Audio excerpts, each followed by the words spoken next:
3 अक्टूबर 2024 दिन बृहस्पतिवार से शारदीय नवरात्रि प्रारंभ हो रही है। यह नवरात्रि आपके जीवन में सुख, शांति, वैभव, स्वास्थ्य और मंगलमय हो, ऐसी कामना के साथ एक नई वेब सीरीज जो 2023 में आई थी, सर्वम शक्तिमयम, जो कि G5 पर अवेलेबल है, उसका रिव्यू करते हैं। 10 एपिसोड है, 28 से 30-32 मिनट का हर एपिसोड है, तो 4-4.5 घंटे में डेफिनेटली ये सीरीज कंप्लीट हो जाए। क्यों देखनी चाहिए? वैसे एक बार नहीं, 2 बार देख चुका हूं। इस समय हम देवी की आराधना करते हैं। मैं सनातनियों की बात कर रहा हूँ, जिनका ईश्वर में विश्वास है, और जो नास्तिक भी है वो भी, क्योंकि कहानी ही ऐसी है जो आपको वहां तक खींच कर ले जाएगी। कोई डॉक्यूमेंट्री नहीं है। सबसे बहुत खास चीज इस वेब सीरीज की ये भी है, 18 शक्तिपीठ कहाँ कहाँ है, उनका क्या महत्व है, एक तो ये चीज। दूसरी, किन स्थानों पर है, सुदूर में है, दुर्गम स्थानों पर है, आप पहुंच सकते हैं वहां या कहीं नहीं पहुंच सकते हैं। एक और चीज, आध्यात्मिकता, व्यक्तिगत विकास और जो पारिवारिक रिश्तों को जोड़ती हुई ये कहानी है कि आस्था में कैसा लचीलापन होना चाहिए, विश्वास की शक्ति की सम्मोहक जो खोज है, इसके जो सुरम्य धाम है, ईश्वर को अपनाने और अपने जीवन का अर्थ खोजने में ये सीरीज बहुत ही महत्व रखता है। और सबसे बड़ी चीज, एक व्यक्तिगत यात्रा है, आप पारिवारिक यात्रा उसे कह सकते हैं, धार्मिक यात्रा कह सकते हैं 40 दिनों की, और आस्था का एक चतुराई भरा मिक्सचर है।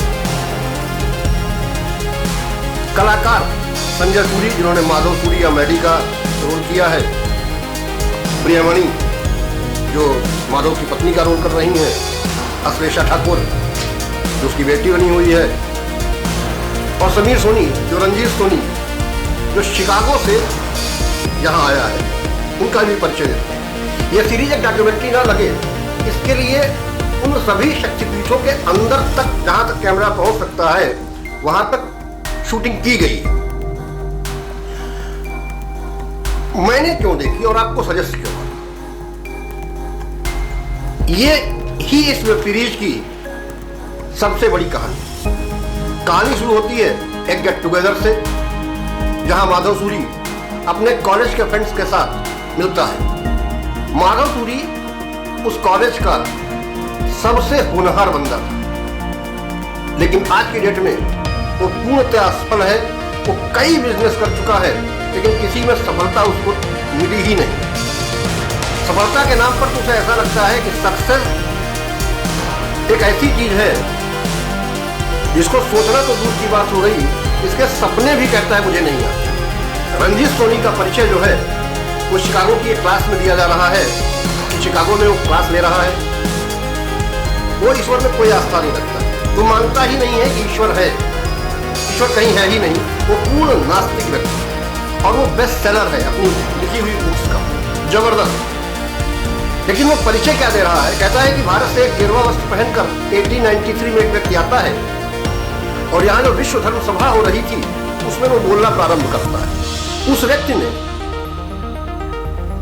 अमेरिका की उस सभा में पूरी ऑडियंस को अचंभित कर दिया, अपने ज्ञान से, अपने तर्क से, और हिंदुत्व से, ईश्वर से, उसकी आस्था से, और ईश्वर के प्रति अपने समर्पण से। वो व्यक्ति कोई और नहीं था, वो थे हमारे स्वामी विवेकानंद जी, जिनके विषय में वो बात कर रहा है। और वो कहता है कि मैं भारत जा रहा हूं ये पता करने के लिए कि ईश्वर नाम की कोई शक्ति नहीं होती है।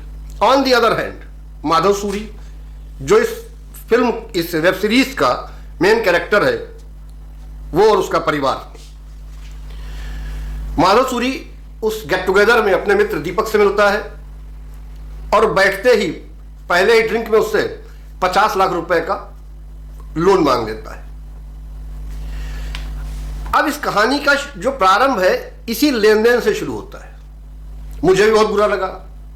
उस व्यक्ति ने कहा, दीपक बोलता है कि माधव, अगर तुमने मुझसे मिलते ही पैसे न मांगे होते या 1-2 दिन 3 दिन बाद मुझसे पैसे मांगे होते तो मैं 50 लाख की जगह 1 करोड़ दे देता।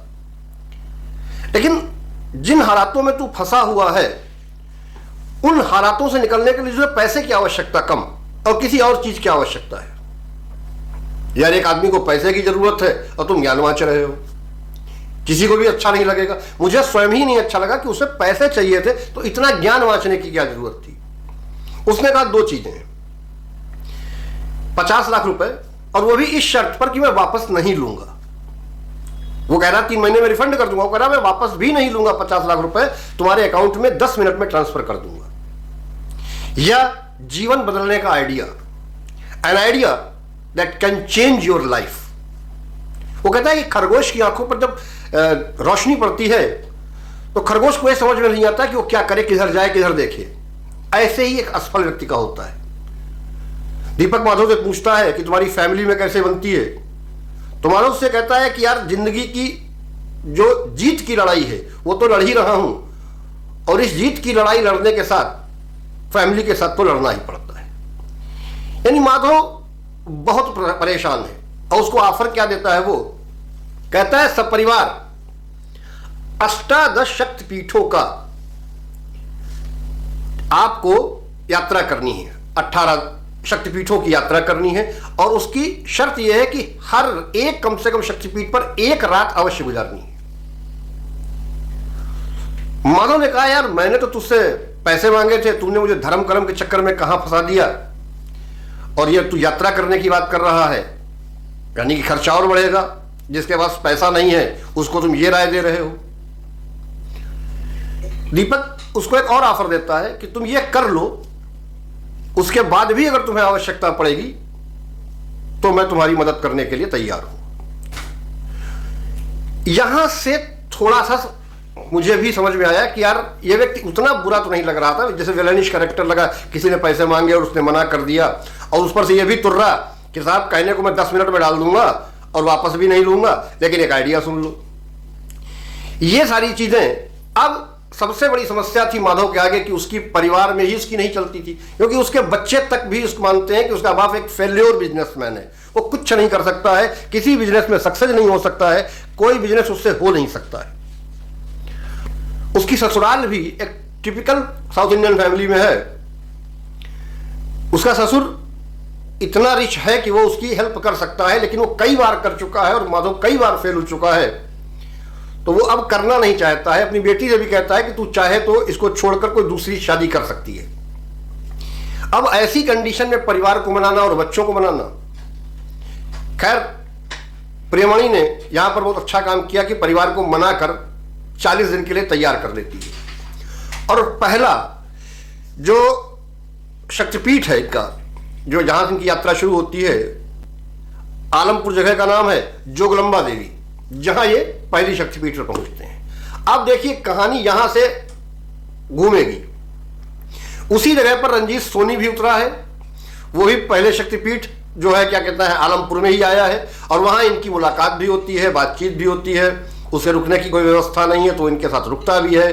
वो इनको परिवार को भी समझने का प्रयास करता है और बेटी चाहती है कि आलमपुर में ना रुके, वो श्रीशैलम में जाके रुके। लेकिन आलमपुर में उसका एक मित्र है कनगा, और कनगा उसे एक बात बताता है, कहता है कि हर एक शक्तिपीठ से एक पोटली ले लो, हर एक शक्तिपीठ से एक मुट्ठी मिट्टी उठा करके उसमें रखनी है। 18 शक्तिपीठों से 18 मुट्ठी मिट्टी उसमें रखनी है और उसको घर में ले जाकर के ढेर बनाना है। और जब वो पहले शक्तिपीठ से माधव मिट्टी उठाता है तो हाथ जोड़कर प्रार्थना भी यही करता है और सोचता कहता है कि मैंने एक शक्तिपीठ तो कर लिया, यहां की मिट्टी भी ले ली, क्या मैं 17 शक्तिपीठों की मिट्टी भी ले पाऊंगा?